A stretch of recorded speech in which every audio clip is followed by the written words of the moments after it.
ഹരേ കൃഷ്ണ. എല്ലാവർക്കും മാധവത്തിലേക്ക് സ്വാഗതം. 2025 ഫെബ്രുവരി 26 ബുധനാഴ്ച, മഹാശിവരാത്രിയാണ്. മാഘമാസത്തിലെ കൃഷ്ണപക്ഷത്തിലെ ചതുർദശി തിഥിയാണ് മഹാശിവരാത്രിയായി നമ്മൾ ആചരിക്കുന്നത്. മഹാശിവരാത്രിയെ സംബന്ധിച്ചിടത്തോളം പല വിധത്തിലുള്ള ഐതിഹ്യങ്ങളും നിലവിലുണ്ട്. ഭഗവാൻ മഹാദേവൻ സതീദേവിയെ വിവാഹം കഴിച്ച ദിനമാണ് മഹാശിവരാത്രി എന്ന് പറയുന്നുണ്ട്. ശ്രീ പാർവതീദേവിയും മഹാദേവനും തമ്മിലുള്ള വിവാഹം നടന്ന ദിവസമാണ് മഹാശിവരാത്രി എന്നും പറയുന്നു. അതുപോലെ അന്നേ ദിവസം രാത്രി മഹാദേവൻ ശിവതാണ്ഡവം ആടിയെന്നും പറയുന്നു. അന്നേ ദിവസം പകൽ സമയത്ത് മഹാദേവൻ ലിംഗരൂപത്തിൽ അവതരിച്ചു എന്നും പറയുന്നു. അങ്ങനെ മഹാശിവരാത്രിയെ സംബന്ധിച്ചിടത്തോളം ധാരാളം ഐതിഹ്യങ്ങൾ പറയുന്നുണ്ട്. ഇന്ന് നമ്മൾ പറയാൻ പോകുന്നത് ശിവപുരാണത്തിൽ ശിവരാത്രി വ്രതമാഹാത്മ്യത്തെപ്പറ്റി പറഞ്ഞിരിക്കുന്നത് എന്താണ് എന്നും, അതുപോലെ എങ്ങനെ ശിവരാത്രി വ്രതം എടുക്കണമെന്നും, ശിവരാത്രി വ്രതത്തിൻ്റെ പാരണാസമയം എപ്പോഴാണെന്നും, പ്രാർത്ഥനാ സമയങ്ങൾ എപ്പോഴാണെന്നുമൊക്കെ വളരെ വിശദമായി തന്നെ നമുക്ക് നോക്കാം.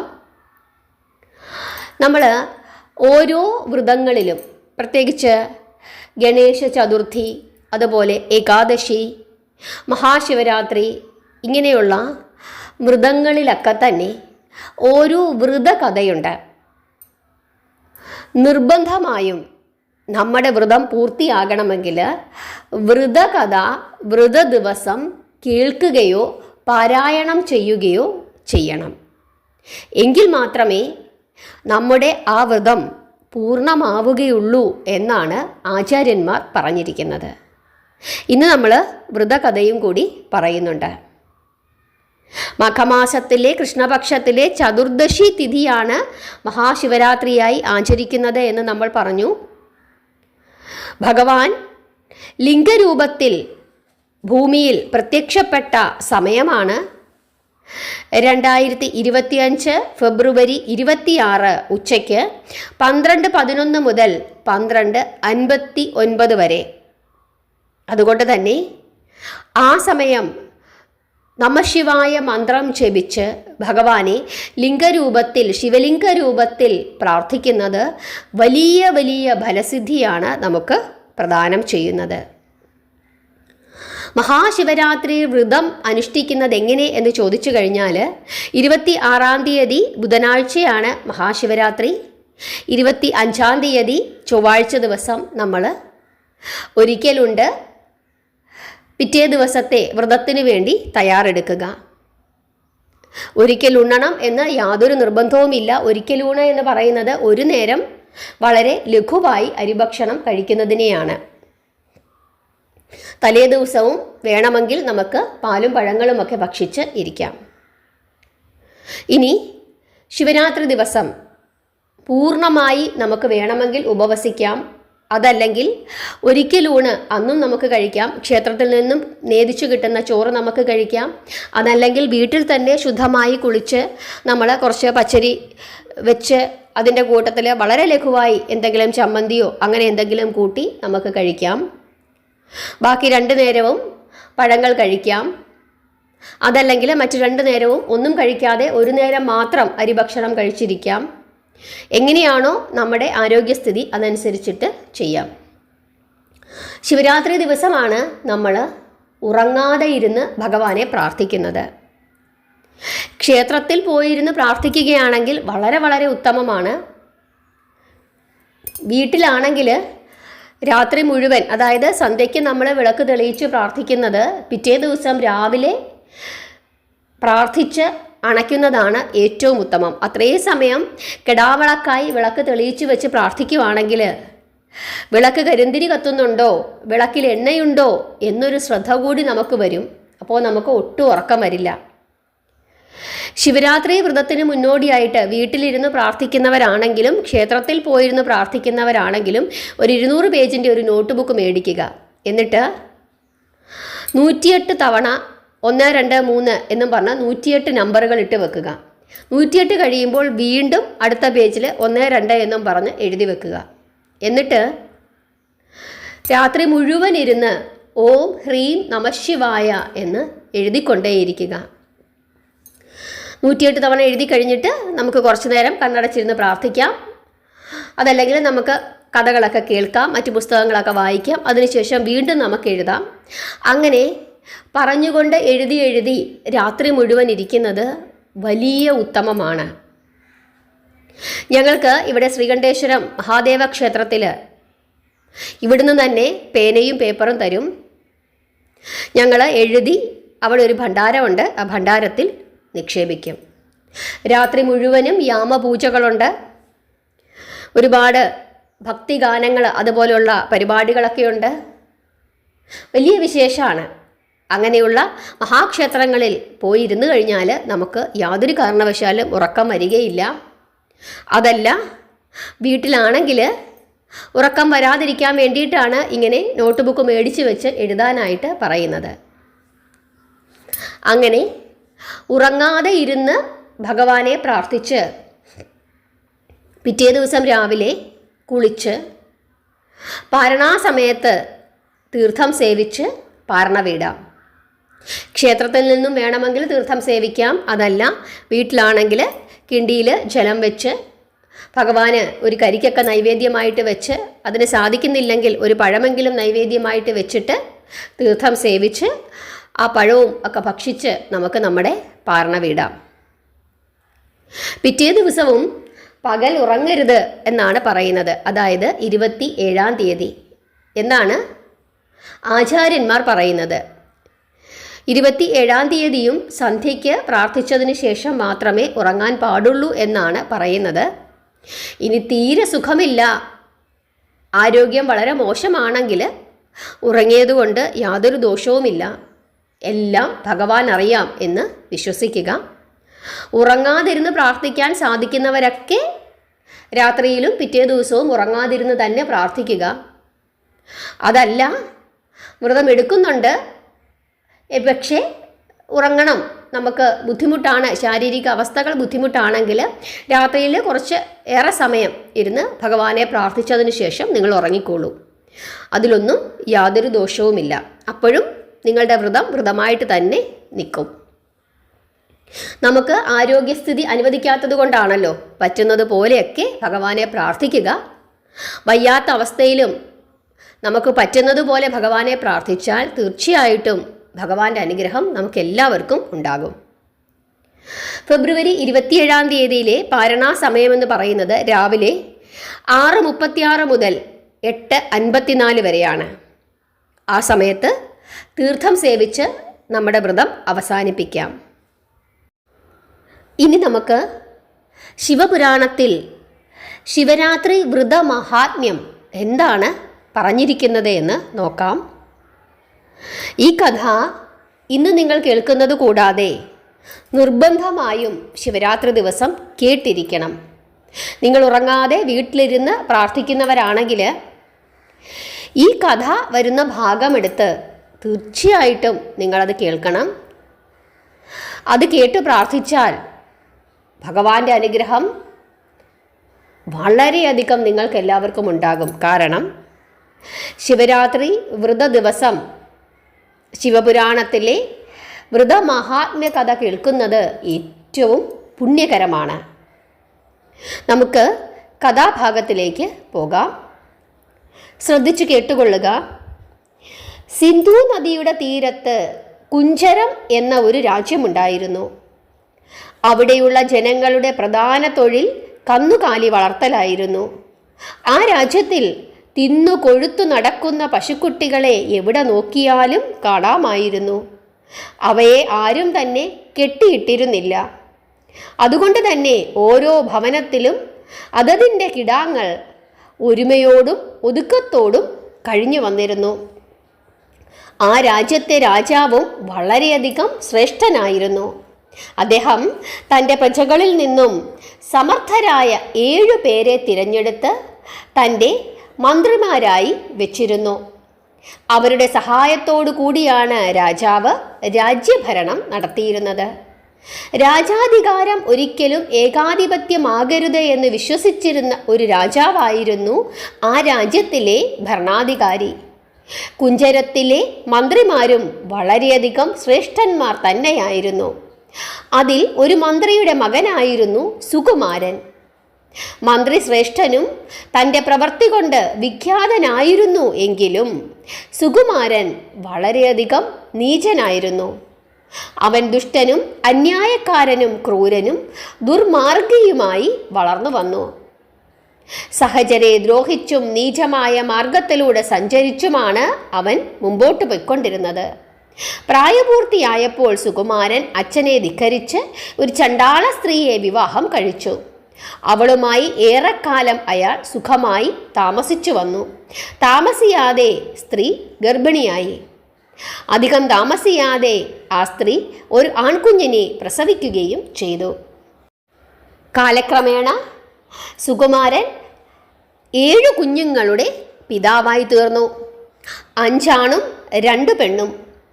നീചനായ സുകുമാരൻ സ്വന്തം മക്കളെ തന്നെ വിവാഹം കഴിക്കുന്നു.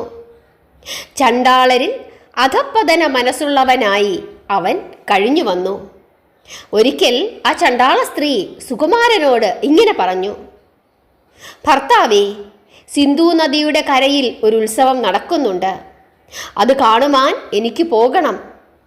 എനിക്ക് തലയിൽ ചൂടുവാൻ വിശിഷ്ടമായ കുറച്ച് പൂക്കൾ അങ്ങ് കൊണ്ടുതരണം. പൂക്കളുടെ പേരും അവൾ തന്നെ പറഞ്ഞു കൊടുത്തു. ഭാര്യയുടെ ആഗ്രഹപ്രകാരം സുകുമാരൻ ആ പൂക്കളും തേടി യാത്രയായി. വനത്തിലേക്കായിരുന്നു അയാളുടെ യാത്ര. നടന്നു നടന്ന് അയാൾ നാഗേശ്വരം എന്ന ഒരു സ്ഥലത്ത് എത്തിച്ചേർന്നു. ചണ്ടാളനാണെങ്കിലും അയാളെ ഭയം തെല്ലും അലട്ടിയിരുന്നില്ല. ഭയമെന്ന വികാരം പോലും അയാൾക്ക് എന്താണെന്ന് അറിഞ്ഞുകൂടായിരുന്നു. അയാൾ ഏകാന്തമായ ഒരു സ്ഥലത്തുകൂടി അങ്ങനെ നടന്നു നടന്ന് ഒരു മലയുടെ മുകളിൽ വന്നുപെട്ടു. അവിടെ കല്ലുടഞ്ഞ ഒരു ശിവക്ഷേത്രം ഉണ്ടായിരുന്നു. മഴയും വെയിലുമേറ്റ് ആ ശിവലിംഗം നശിക്കാറായ അവസ്ഥയിലായിരുന്നു.